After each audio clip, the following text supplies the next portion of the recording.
Bonjour, aujourd'hui c'est le 12 janvier. Bienvenue à notre méditation sur la grâce. Notre texte d'aujourd'hui c'est Éphésiens chapitre 3 verset 15. De qui toute famille dans le ciel et sur la terre tient son nom. Nous avons donc médité hier au verset 14, le verset 14, voilà pourquoi je plie le genou devant le Père de notre Seigneur Jésus-Christ. Et la suite, de qui toute famille dans le ciel et sur la terre tient son nom. Nous savons bien que c'était pas une attitude normale de plier le genou devant comme ça pour prier, même si beaucoup de chrétiens le font. C'était pas une pratique juive très connue. S'il le fait ici, c'est sûrement parce qu'il y a quelque chose, il est devant quelque chose d'extraordinaire. C'est une façon de montrer qu'il est vraiment dans un grand émerveillement. Et qu'est-ce qui fait que Paul puisse plier son genou devant le Seigneur pour prier, pour le remercier?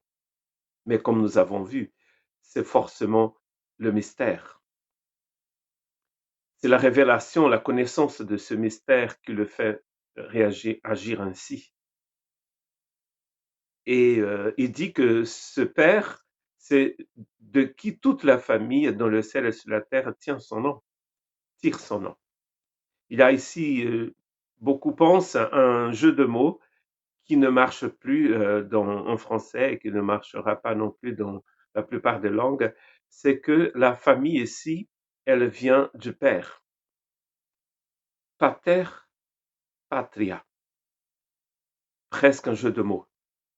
Mais cela ne marche pas forcément en français, donc il est nécessaire que nous expliquions pour comprendre la pensée du Christ. La pensée de Paul ici, qui est forcément la pensée du Christ.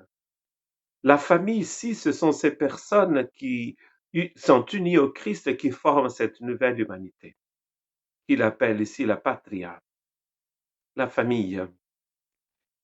Il n'y a pas que la famille sur la terre qui est encore en train de se battre, mais il y a celle aussi qui a triomphé et qui est séparée de l'autre partie de la famille par la mort. Et donc il est en train de dire que les deux parties de cette famille, celle qui est sur la terre et celle qui n'est plus sur la terre, cette famille tire son nom du Père. Son identité vient du Père. On a toujours appris entendu certaines personnes dire que les chrétiens ont inventé Dieu par un besoin de paternité. Nous avons créé Dieu parce que nous avions besoin d'un Père céleste, parce que nous étions en manque de paternité. Mais ici, c'est le contraire.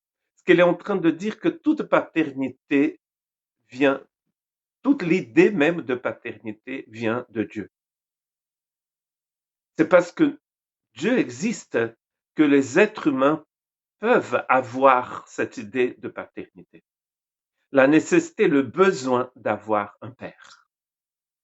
Et il est très important, n'est-ce pas, pour un enfant de savoir qu'il a un père, qu'il a une mère et qu'il a un père.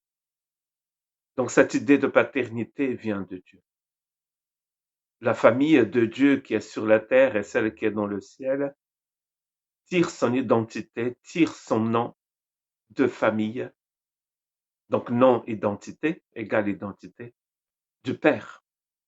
Elle vient du Père, elle est née du Père. C'est une idée éternelle du Père, cette famille.